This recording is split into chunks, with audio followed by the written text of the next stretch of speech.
Hello dear students. मेरा नाम अनिल कुमार श्रीवास्तव है।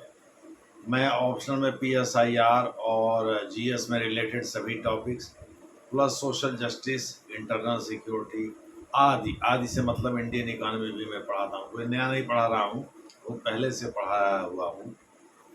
और मैं खुद भी नया नहीं हूँ, तो मैं इतने आसानी से कोई नए टॉपिक की घोषणा कैसे करूँगा। तब तक आप लोग मेरे चैनल को सब्सक्राइब, शेयर और लाइक कर जरूर कर दीजिए, क्योंकि यह मुफ्त में वीडियो आप लोगों को इसीलिए उपलब्ध कराया जाता है कि आपका ज्ञानवर्धन हो सके। आज जिस टॉपिक पर हम लोग चर्चा करेंगे वह महायुति और महाविकास अघाड़ी के बीच छिड़े संग्राम पर है। हम सभी जानते हैं कि महाराष्ट्र और झारखंड में चुनाव की घोषणा हो चुकी है। 23 नवंबर को रिजल्ट आएंगे। कल शायद नॉमिनेशन का अंतिम दिन है और 29 को नामांकन विड्रॉ करने का अंतिम दिन होगा। उसके बाद लोग प्रचार में जुट जाएंगे। आज और भी लिस्ट आ जाएंगी जो बची खुची हैं, क्योंकि ऐसा माना जाता है कि महाविकास अघाड़ी ने जो ज़्यादा लोगों की सूची जारी की है उसे अब थोड़े लोगों की यानी लगभग 21 लोगों की सूची और जारी करनी है। और इसने महायुति ने अभी कम लोगों की सूची जारी की है। इससे ज़्यादा लोगों की सूची जारी करनी है, लगभग 59। तो देखना है आज ये घोषणा हो ही जाएगी, ताकि कल लोग नामांकन चौड़े से जा कर के फॉर्म फाइल कर सकें और फिर अपने अपने अपने क्षेत्र में जाकर चुनाव प्रचार कर सकें। जनरली पार्टियां चुनाव प्रचार 20 दिन जोरदार तरीके से करती हैं, और इसके बारे में शेड्यूल क्या है, टाइम क्या है, कितने इलेक्टर होने चाहिए, प्रपोजर कितने होने चाहिए, सेकेंडर कितने होने चाहिए, ये सारी चीज़ें मैं अपने एक अलग वीडियो में बताऊंगा।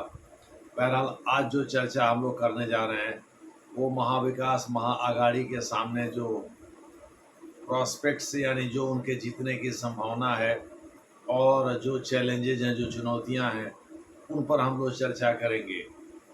आइए हम लोग इसकी शुरुआत करते हैं। आप सभी लोगों को पता है कि महाराष्ट्र में वहाँ की असेंबली के आम चुनाव की घोषणा हो चुकी है।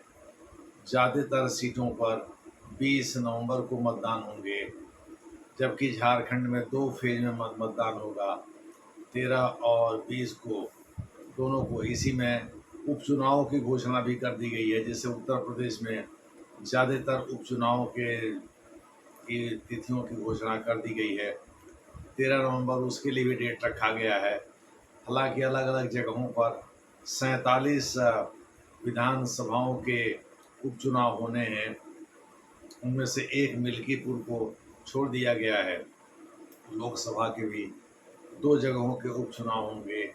एक वायनाड, जहां से प्रियंका गांधी अपना दावा ठोक रही है, तो दूसरा जो है वो नांदेड़ संभवतः है महाराष्ट्र का। तीसरा हाशिमपुरा में भी हो सकता था, पश्चिम बंगाल के, जहां से नूरुल इस्लाम साहब सिटिंग एमपी थे। इसके तृणमूल कांग्रेस के, लेकिन उनके असामयिक निधन के बाद वह सीट खाली हो गई है। लेकिन मामला चूंकि कोर्ट में है, इस वजह से उस पर और विधानसभा के निर्वाचन क्षेत्र मिल्कीपुर पर अभी इलेक्शन कमीशन ने कोई फैसला नहीं सुनाया है। बहरहाल लगता है उन दोनों का मामला भी जल्द ही निर्धारित हो जाएगा और वहाँ भी जल्द ही चुनाव की घोषणा हो जाएगी। अगले साल फरवरी के सेकेंड वीक में दिल्ली विधानसभा के भी चुनाव होने हैं। दिल्ली के बारे में हम बाद में चर्चा करेंगे। अभी हम महाराष्ट्र पर फोकस करते हैं। महाराष्ट्र उत्तर प्रदेश के बाद सबसे बड़ा राज्य है। धन के मामले में आप सभी लोगों को पता है कि सबसे ज़्यादा धन पशु, जिनको हम लोग बिलियनियर कहते हैं यानी अरबपति कहते हैं, वह एक्चुअली अरबपति कम खरबपति जाते हैं, वो बॉम्बे में ही रहते हैं, यानी महाराष्ट्र प्रांत में ही रहते हैं।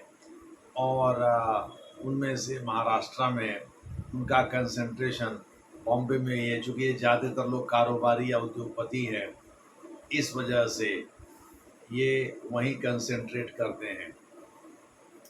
वहाँ के कुछ स्थानीय लोगों का ये चार्ज है कि एनडीए सरकार के मुखिया नरेंद्र मोदी ने वहाँ से कई उद्योग धंधों का पलायन करके गुजरात कर दिया है, जिससे वहाँ रोजगार के अवसर कम हो गए हैं।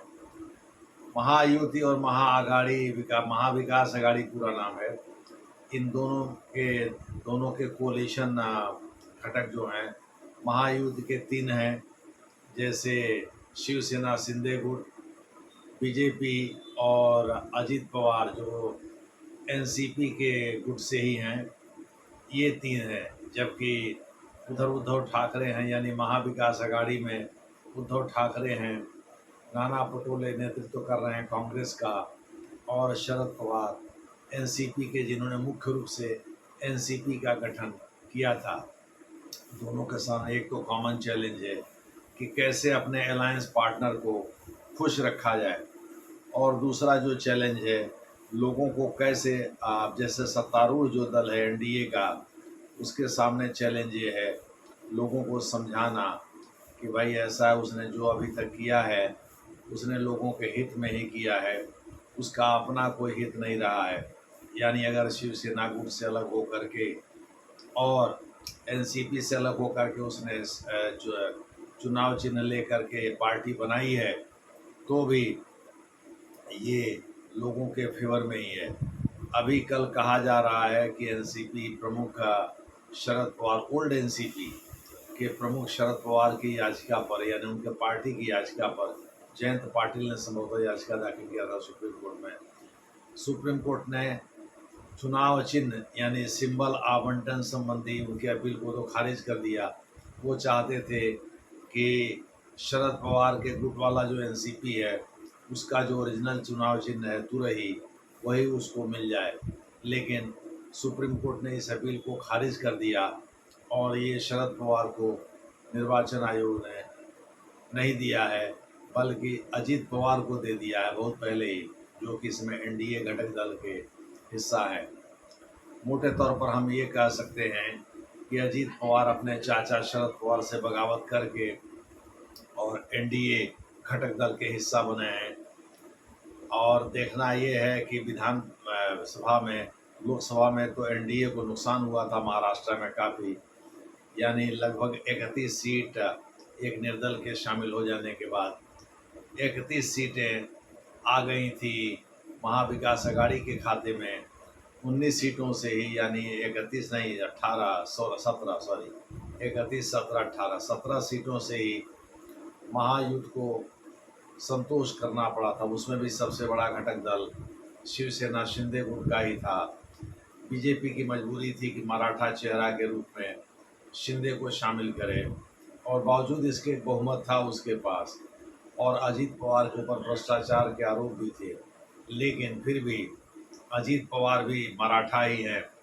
देवेंद्र फडणवीस भी महाराष्ट्र के रहने वाले हैं, लेकिन वो ब्राह्मण हैं और वो वहाँ के मुख्यमंत्री भी रहे हैं।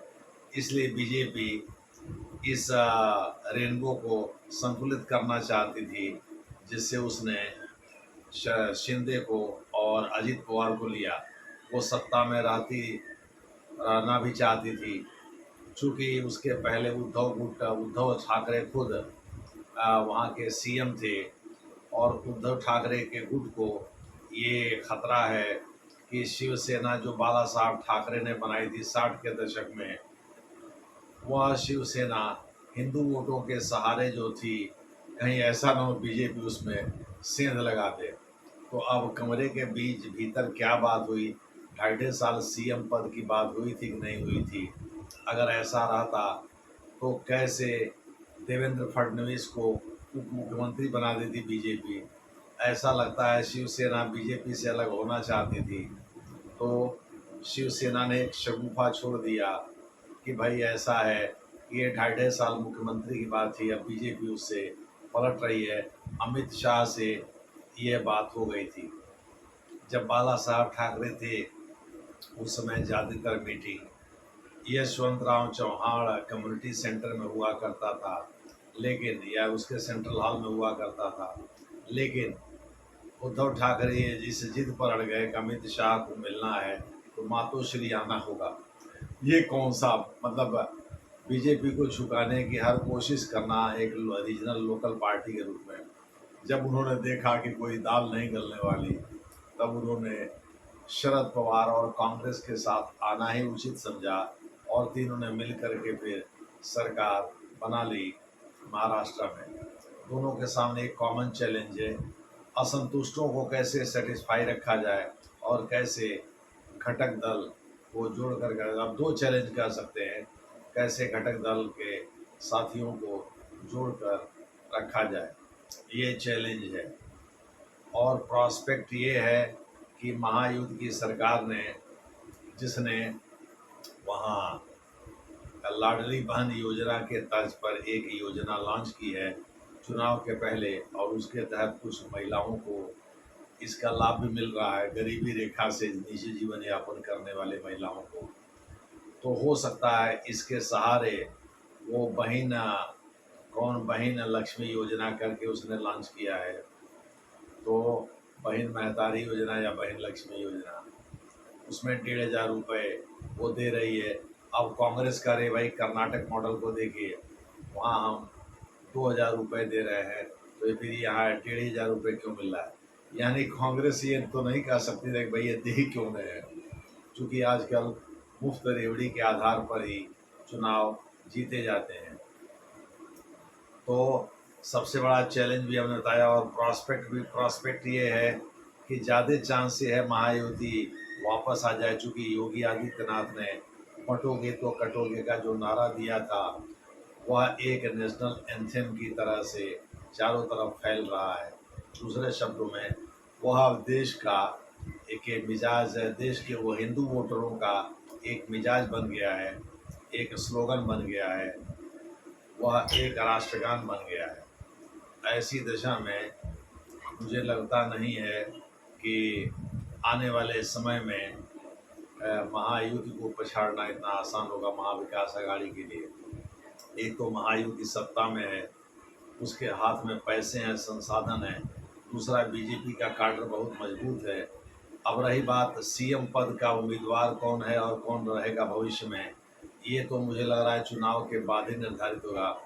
वैसे देवेंद्र फडणवीस तो अपनी तरफ से एकनाथ शिंदे को बता चुके हैं, भाई हमारे सीएम तो हमारे बगल में बैठे हैं, एक प्रेस कॉन्फ्रेंस के दौरान। लेकिन लगता नहीं है कि ऐसा भविष्य में भी बना रह सकता है।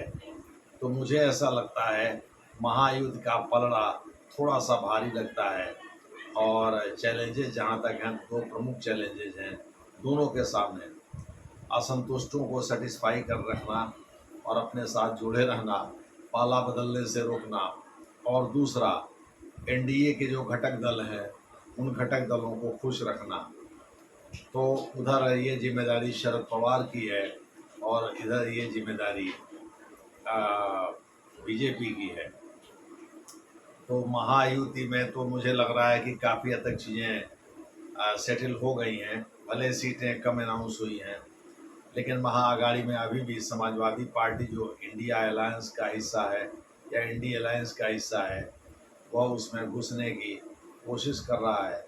उसमें महाराष्ट्र यूनिट के प्रमुख अबू आजमी ने तो खुल्लम खुल्ला महाविकास अघाड़ी को यानी एमबीए को चुनौती भी दे डाली है कि अगर उन्होंने, हम कल शाम तक यानी आज तक का टाइम है, कल दोपहर तक यानी आज ही तक दोपहर तक, अगर हमारे कैंडिडेट के 5 कैंडिडेट के नामों की घोषणा नहीं करती तो हमने वैसे 5 कैंडिडेट उतार दिए हैं, लेकिन फिर हम 25 सीटों पर लड़ेंगे और 25 हमारे विधायक रेडी हैं ऑलरेडी। ऐसा चैलेंज उन्होंने मीडिया के सामने आकर के दे दिया है, और वो शरद पवार को एमबीए में सबसे बड़ा नेता बताते हैं। शरद पवार के घर से ये बयान भी दिया था, घर के बाहर से शरद पवार से मिलने के बाद ये बयान दिया था। लगता है एमबीए में शरद पवार जो है ये चीज़ों को डिसाइड कर रहे हैं, और ये भी लगता है कि समाजवादी पार्टी को उस हद तक एकोमोडेट करने को तैयार नहीं है एमबीए, जैसा कहा जा रहा था या जैसा समझा जा रहा था। तो अब देखना है अबू आजमी का रुख क्या होता है। अभी मैंने न्यूज़ देखा नहीं, न्यूज़ देखने के बाद ही पता चल पाएगा कि कहीं ऐसा तो नहीं है कि उनको इंडिया गठबंधन यानी एमबीए ने एडजस्ट तो नहीं कर लिया है। खैर, जो कुछ भी हो, अब वो देखना दिलचस्प होगा कि आगे नतीजे क्या होते हैं। धन्यवाद।